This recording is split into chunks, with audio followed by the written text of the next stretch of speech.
Hello दोस्तों, एक बार फिर से आप सभी का स्वागत है मेरे YouTube चैनल ज्ञान गोल पे। दोस्तों, आज हम लोग पढ़ने वाले हैं मैथ का एक चैप्टर नंबर सिस्टम।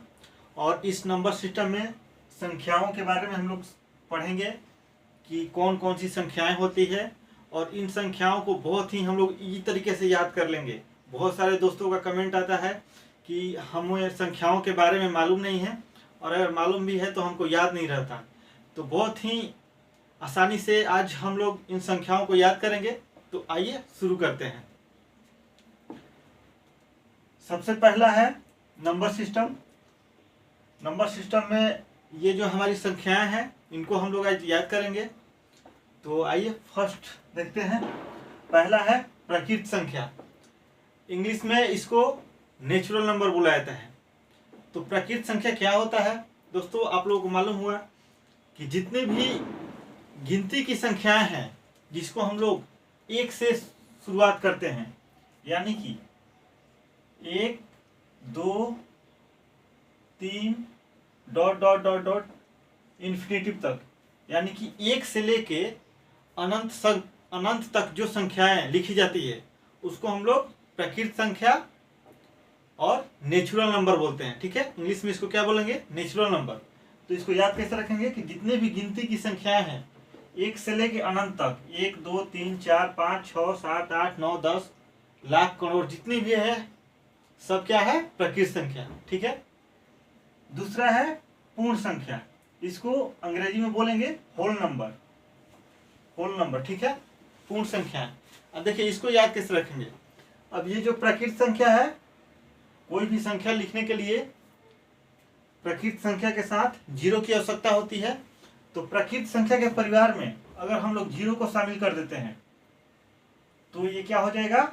ये पूर्ण हो जाएगा। ठीक है, प्रकृत संख्या के परिवार में अगर हम लोग जीरो को शामिल कर देते हैं तो ये पूर्ण संख्या बन जाएगा।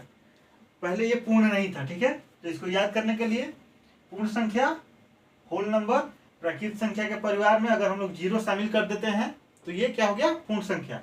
और ये भी जीरो से लेके अनंत तक यानी कि इन्फिनिटिव तक लिखा जा सकता है।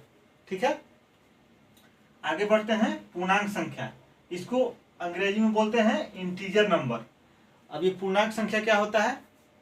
तो पूर्णांक संख्या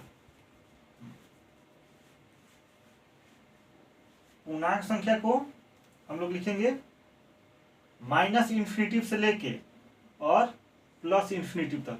ठीक है, माइनस इन्फिनिटिव से लेके प्लस इन्फिनिटिव तक इसको हम लोग पूर्णांक संख्या बोलेंगे। ठीक है, तो इसको कैसे लिखेंगे? तो यहां से स्टार्ट करते हैं। जैसे कि 0 हो गया, 1 हो गया, 2 हो गया, 3 हो गया, dot dot dot dot infinitive तक। और इधर आएंगे तो माइनस में इसको लिख सकते हैं -1 -2 -3, यानी कि माइनस इन्फिनिटिव से लेके प्लस इन्फिनिटिव तक ये जो हमारी संख्याएं होती है इसको हम लोग इंटीजर नंबर या पूर्णांक संख्या बोलते हैं। ठीक है, तो समझ में आ गया होगा। फिर से एक बार रिवीजन करते हैं। प्रकृत संख्या एक से लेके अनंत तक जो संख्याएं हैं उसको प्रकृत संख्या बोलते हैं।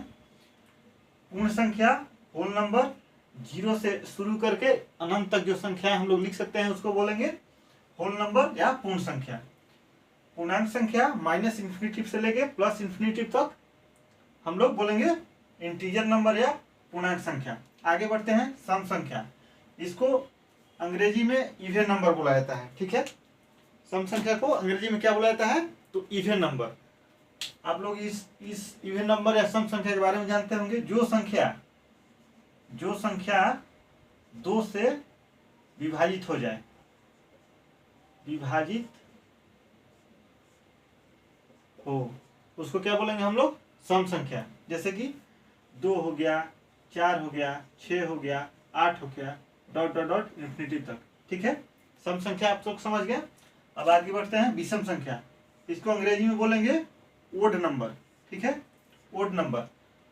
ओड नंबर किसको विषम संख्या आप लोग जानते हैं? जैसे 1 हो गया, 3 हो गया, 5 हो गया, 7 हो गया, dot dot dot dot infinitive तक। जो 2 से विभाजित नहीं होता है उसको विषम संख्या बोलते हैं। जो 2 से विभाजित हो जाता है उसको सम संख्या बोलते हैं। अंग्रेजी में इसको ओड नंबर बोलेंगे और इसको इवन नंबर बोलेंगे। आगे बढ़ते हैं परिमेय संख्या, रेशनल नंबर। अब परिमेय संख्या कौन होता है दोस्तों? तो जो संख्या को हम लोग p बाई क्यू के रूप में लिख सकते हैं उसको परिमेय संख्या बोलेंगे।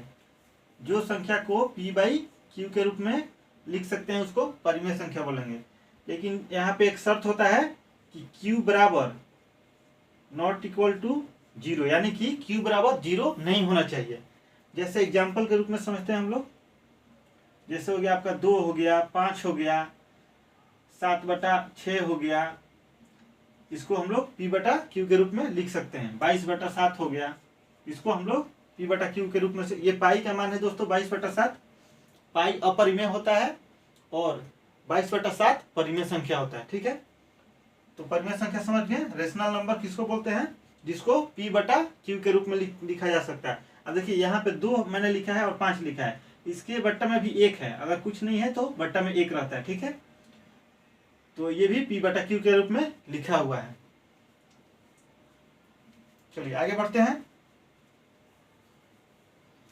आगे है अपरिमेय संख्या। तो अपरिमेय संख्या को आप लोग जानते होंगे, जैसे कि पाई हो गया आपका अपरिमेय संख्या, उसके बाद एक ई होता है वो भी अपरिमेय संख्या है, और रूट के अंदर वैसी संख्या जिसका वर्गमूल नहीं निकाला जा सकता है वो भी अपरिमेय संख्या होता है। जैसे कि हो गया √5 हो गया, √7 हो गया, ये क्या है? अपरिमेय संख्या है। ठीक है, और मैंने दोस्तों यहाँ पे एक और एग्जाम्पल लिख देता हूँ। जो रूट के अंदर जिसका वर्गमूल निकाला जा सकता है उसको परिमेय संख्या बोलते हैं। जैसे कि √9 हो गया, इसका वर्गमूल 3 आ जाएगा, जैसे √16 हो गया। ठीक है, तो ये हो गया आपका परिमेय संख्या, ये हो गया अपरिमेय संख्या। आप लोग एग्जाम्पल समझते रहिएगा। आगे बढ़ते हैं। अभाज्य संख्या, इसको अंग्रेजी में बोलते हैं प्राइम नंबर। ठीक है, अभाज्य संख्या प्राइम नंबर। अब अभाज्य संख्या किसको बोलेंगे दोस्तों? जो स्वयं के अलावे एक के अलावे स्वयं अपने आप से कटे उसको अभाज्य संख्या बोलते हैं। जैसे कि आपका हो गया 2 हो गया, उसके बाद हो गया 3 हो गया, 5 हो गया, 7 हो गया। अब देखिए 2 जो है एक के अलावे स्वयं अपने आप से कटेगा। ठीक है, और गणित में हमारे मैथमेटिकल में सबसे छोटी संख्या जो होती है वो अभाज्य संख्या होती है। ठीक है, अभाज्य संख्या आप लोग समझ गए। अब आते हैं सअभाज्य संख्या, इसको अंग्रेजी में बोलेंगे को प्राइम नंबर। अब सअभाज्य संख्या किसको बोलेंगे? जिसका HCF 1 होता है उसको हम लोग बोलेंगे सअभाज्य संख्या। जैसे कि आपका हो गया 3 और 5, इसका HCF निकालिएगा तो दोस्तों 1 आएगा। ठीक है, इसको हम लोग सअभाज्य संख्या बोलेंगे। जैसे कि हो गया 5 हो गया, 7 हो गया, 5 7 हो गया, जिसका HCF 1 होता है उसको सअभाज्य संख्या या को प्राइम नंबर बोला जाता है। आगे बढ़ते हैं। जुड़वा अभाज्य संख्या, इसको अंग्रेजी में बोलेंगे ट्विन प्राइम नंबर। जुड़वा अभाज्य संख्या किसको बोलेंगे? जिसके बीच में 2 का अंतर हो और दोनों संख्या अभाज्य हो। जैसे आपका हो गया 3 हो गया, 5 हो गया, दोनों के बीच में 2 का अंतर है और दोनों संख्या जो है अभाज्य है। जैसे हो गया 11 हो गया और 13 हो गया, तो ये क्या हो गया? इस दोनों के बीच में 2 का अंतर है और दोनों संख्या अभाज्य होना चाहिए। ठीक है, तो इन संख्याओं को आप लोग समझ गए। आइए एक बार फिर से रिवीजन कर लेते हैं। पहला है प्राकृत संख्या, नेचुरल नंबर। 1 से लेके जो अनंत तक संख्या है उसको प्राकृत संख्या बोलेंगे। आगे पूर्ण संख्या, इसको होल नंबर बोलेंगे इंग्लिश में। और प्राकृत संख्या के परिवार में अगर 0 को शामिल कर दिया जाता है तो उसको बोलेंगे पूर्ण संख्या, यानी कि अब ये पूर्ण हो गया। पहले ये पूर्ण नहीं था, इसमें अगर 0 शामिल कर दिए तो ये हो गया पूर्ण संख्या। उसके बाद है पूर्णांक संख्या, इंटीजर नंबर। -इन्फिनिटी से लेके +इन्फिनिटी तक जिन संख्याओं को हम लिख सकते हैं उसको इंटीजर नंबर या पूर्णांक संख्या बोलेंगे। ठीक है, आगे है सम संख्या, इवन नंबर। जो संख्याएं 2 से विभाज्य हो जाती हैं या 2 से जो संख्याएं कटती हैं उसको हम लोग सम संख्या बोलेंगे। विषम संख्या, ओड नंबर। जो संख्याएं 2 से विभाजित नहीं होती है उसको हम लोग विषम संख्या बोलेंगे। ठीक है, आगे है परिमेय संख्या, जिन संख्याओं को p/q के रूप में लिखा जा सकता है उसको हम लोग परिमेय संख्या बोलते हैं। जैसे आपका हो गया 2, 5, 22/7 और रूट के अंदर वैसी संख्याएं जिनका वर्गमूल निकाला जा सकता है, वो सारी की सारी संख्या क्या है, तो परिमेय संख्या है। अपरिमेय संख्या, इरेशनल नंबर, ठीक है, जैसे आपका हो गया पाई हो गया, ई हो गया, रूट के अंदर वैसी संख्या है जिनका वर्गमूल नहीं निकाला जा सकता है, वो क्या है, अपरिमेय संख्या है। ठीक है, आगे बढ़ते हैं। अभाज्य संख्या, प्राइम नंबर। प्राइम नंबर किसको बोलेंगे दोस्तों, जो संख्याएं एक के अलावा स्वयं अपने आप से कटती हैं उसको हम लोग प्राइम नंबर बोलेंगे। जैसे 2 हो गया, 3 हो गया, 5 हो गया, 7 हो गया, इन्फिनिटिव तक। उसके बाद सअभाज्य संख्या, को प्राइम नंबर, जिन संख्याओं के बीच में जिन संख्याओं का HCF एक होता है उसको हम लोग को प्राइम नंबर या सअभाज्य संख्या बोलते हैं। उसके बाद है जुड़वा अभाज्य संख्या, ट्विन प्राइम नंबर, जिन दो संख्याओं के बीच 2 का अंतर हो और दोनों संख्या अभाज्य संख्या हो उसको हम लोग ट्विन प्राइम नंबर बोलेंगे। ठीक है, तो आशा करते हैं कि ये सारी संख्या आप लोगों को समझ में आ गई होंगी और आप लोगों ने इसको याद कर लिया होगा। तो मिलेंगे ऐसे ही अगले वीडियो में, तब तक लिए जय हिंद, जय भारत।